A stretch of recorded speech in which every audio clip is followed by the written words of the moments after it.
Good morning and happy Sunday to everyone. I know I am far behind my schedule for the English version of my blog, but I am now trying to get in line with my Italian version of the blog. As I mentioned in the third video of that series, I found myself in front of a big dilemma when I realized that I was missing something. This something was the reason for me to stay anchored to the second edition rules, which are not, and I want to say this, AD&D Advanced Dungeons & Dragons second edition are not perfect rules, but are the one that best suit my way to play, and I never went past from third edition onward. And in order to do this, I want to tell you a tale of what I found at the time very interesting in the third edition books and what I really disliked. Let's start that at the time I was yet involved into RPGA Living Campaign, and we were, quite very excited of the rumors coming out regarding this new third edition.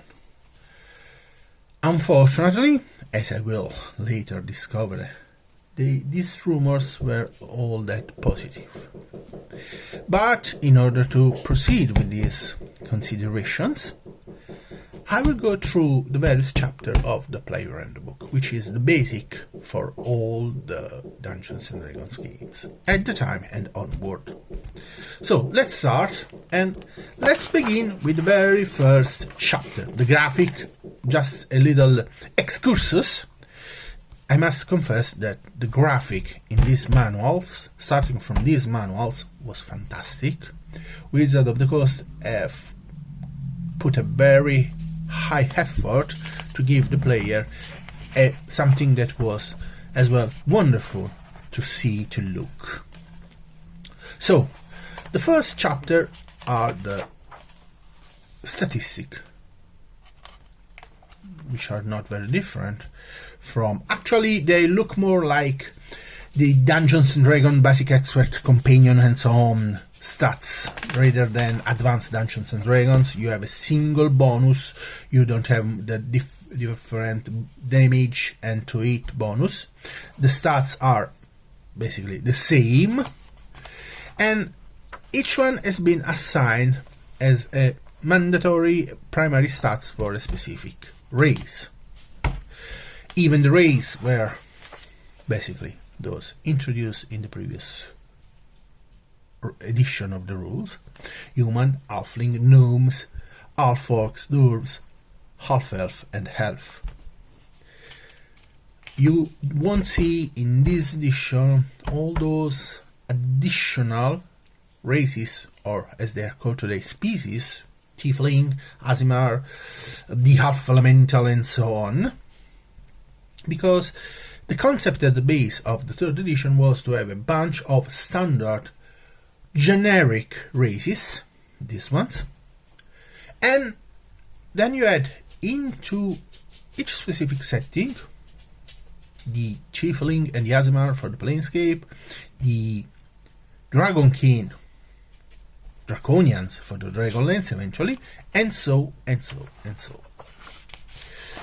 So these were the races, each with its own specific characterizations, not very different from the original ones.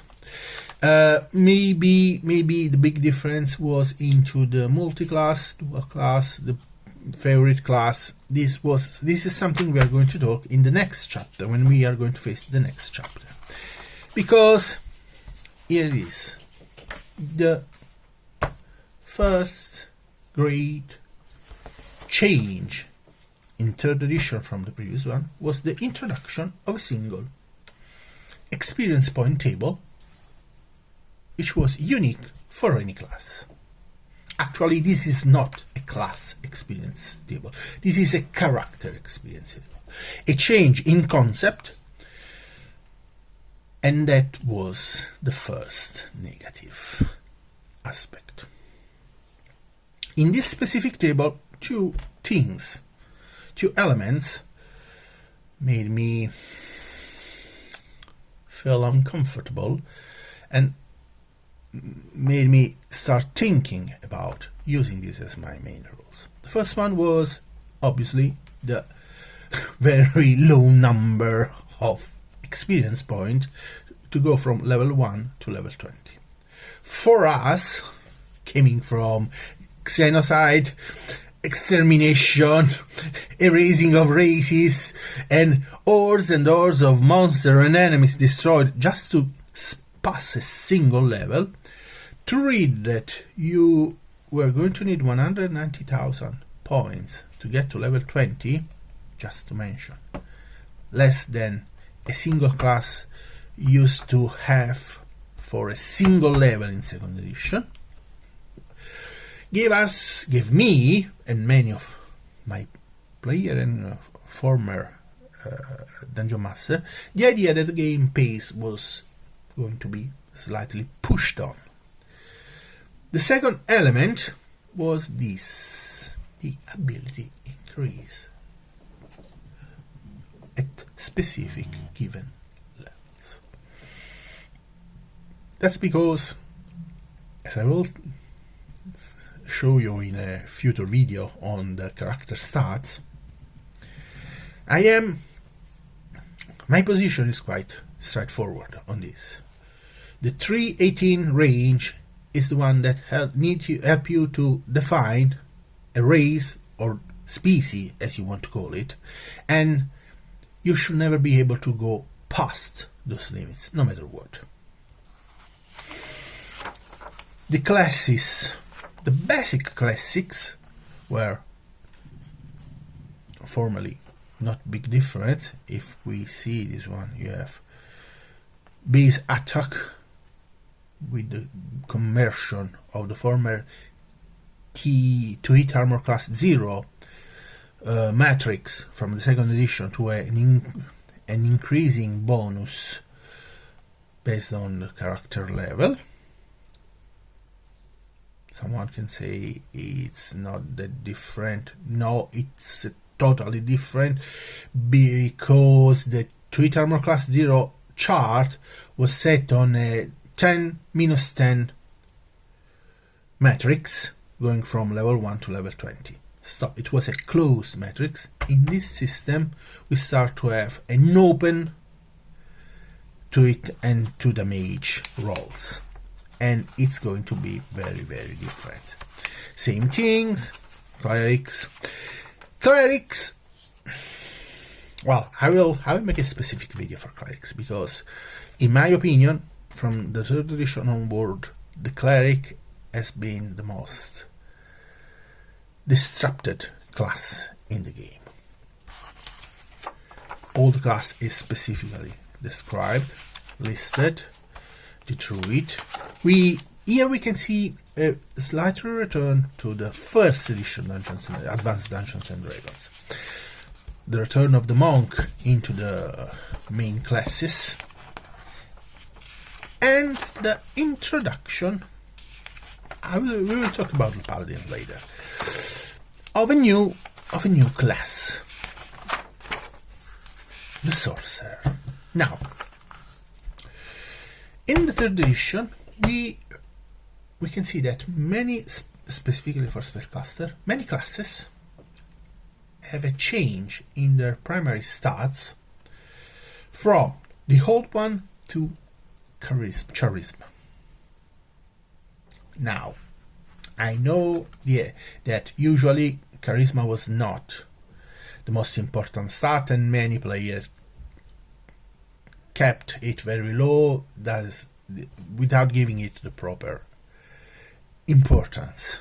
But honestly, for the sorcerer specifically, for the paladin I mentioned earlier, for the bard, I don't understand, and trust me, I have been asking this many times over the past years, especially when meeting former or actual game designer team members. Where is the logic of converting, of giving some specific classic charisma instead of intelligence, instead of wisdom, in order to access their spell. Specifically the sorcerer.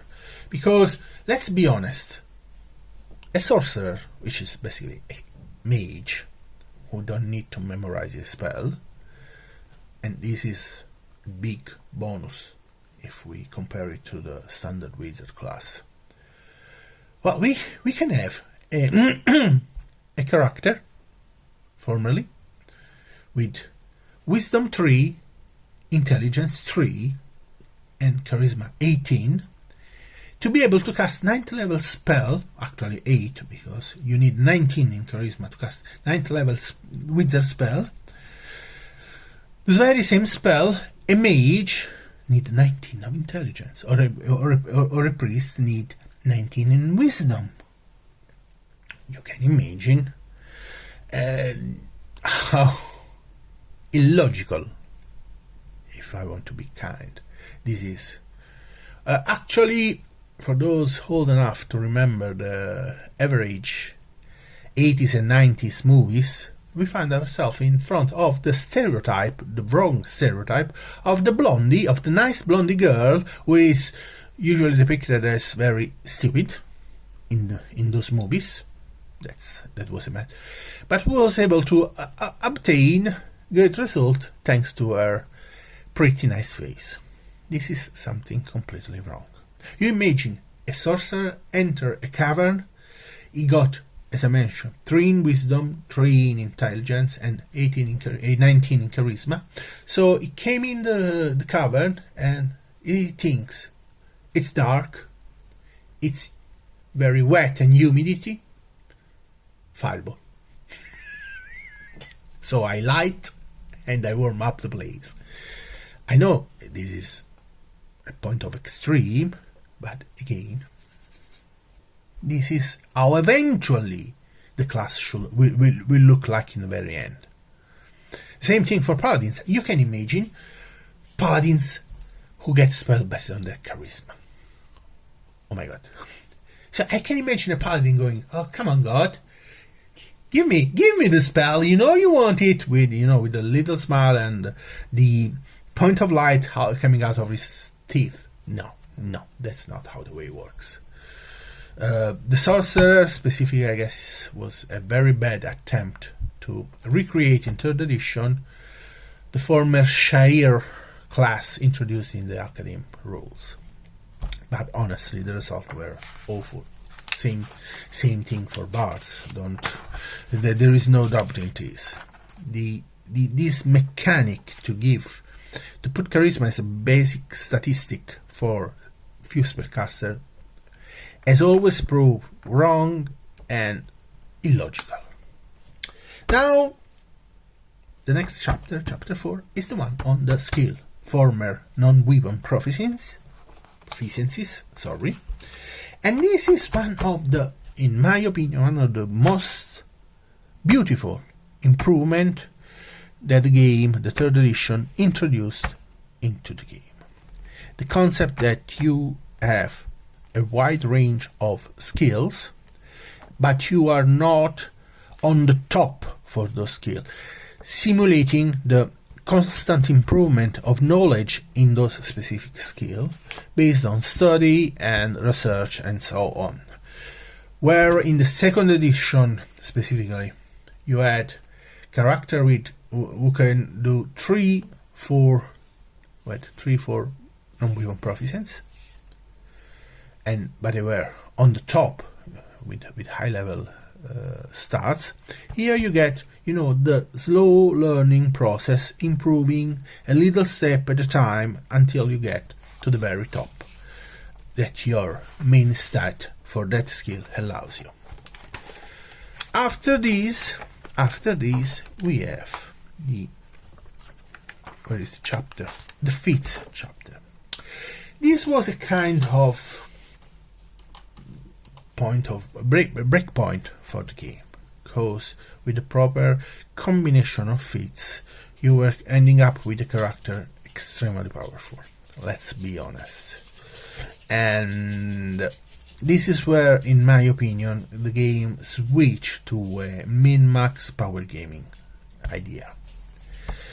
Because, as I said, there were a few fits combinations that were extremely powerful.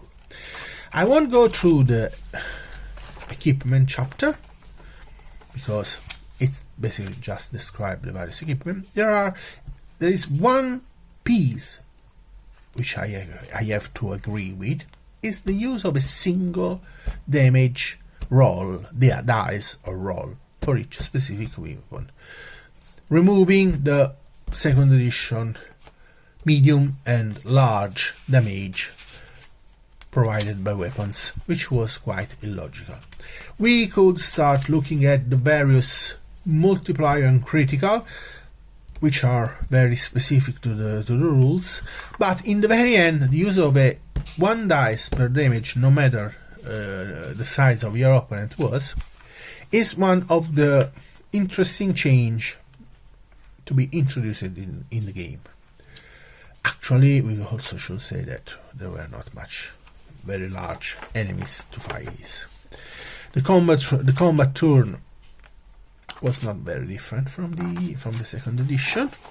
Maybe just the saving throw, the change of the saving throw from the 5 stats chart from second edition to basically 3 abilities, which ended up no more like a saving throw but more like a stat skill. Not much interesting and not much specific to situations as it was in the second edition, the adventure, and then the rest. We end up with the spell chapter. Here again we get back to the first edition, the Advanced Dungeons and Dragons, where each class had its own specific list of spell, no possibility to interchange them. Paladin had their own, priest had their own, bards had their own spell, actually druid spell. In first edition, bards used to cast druid spell, not magic user spell.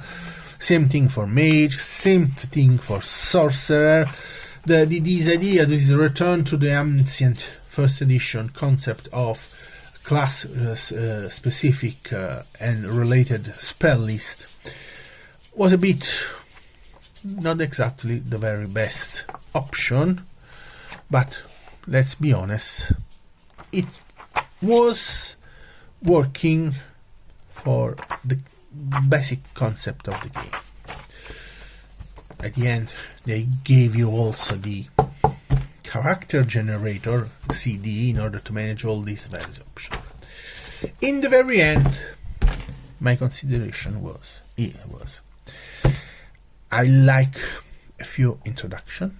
I disagree more with many others assumption, specifically the character level instead of the class level table. That's because easily justified if you consider one of my favorite character or idea of character is the image of Gandalf, and when he stay behind in Moria to stop the Balrog and he stand on bridge holding his staff in one hand and his sword in the other. So the idea of a mage with a long sword has always been appealing to me. But let's assume I am a level 19 wizard. I have to spend to learn how to handle without big improvement a sword. So taking a first level warrior, fighter, I have to spend the same amount of experience points that will take another newbie to level 7. So that concept alongside the multiclass concept were quite illogical in my opinion. Let's say that I have always I've never been a big fan of multi-class character. I always preferred the dual class system from the second edition for people who get to a point and they decide to follow a different path in their lives. So, and something that is not listed in the player handbook, was not listed in the player handbook in the third edition, it's now extremely part of the game, were the prestige classes. The evolution of what in second edition were the kit described in the various class and race handbooks. Honestly, that was another point of negative point to me. Just because if you, let's make an example. If you want to be a sword dancer, you start training, you start working as a sword dancer. You don't have to wait to get to level 10 to learn how to be a sword dancer. If this makes sense to you. So the idea, the introduction of these prestige classes, which were also quite overpowered, in face of the old second edition kits, we were just characterization, took at the first level for your character, but nothing more. They were not a way to make the game unbalanced toward the player. Made me decide, after long consideration, to basically keep going with the second edition, which I repeat is not a perfect set of rules, but it's the best suitable for the way and the idea of roleplay game that I have in my mind. I wish you all a nice Sunday, and I promise to get back with my videos and to keep in line with the Italian version of the blog.